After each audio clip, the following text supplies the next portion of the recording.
हरिया में खैलू ओहो में छेद कर देलू कि रोहित परेशान तहरा झूठ के कहरा से तुहर नाम भइल हमारा से हम बदनाम तहरा।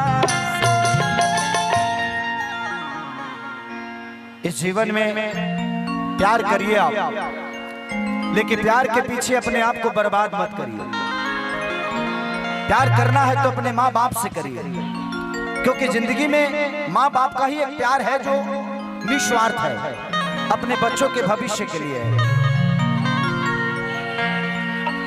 क्योंकि किसी लड़के से प्यार करोगे तो धोखा ही मिलेगा, किसी लड़की को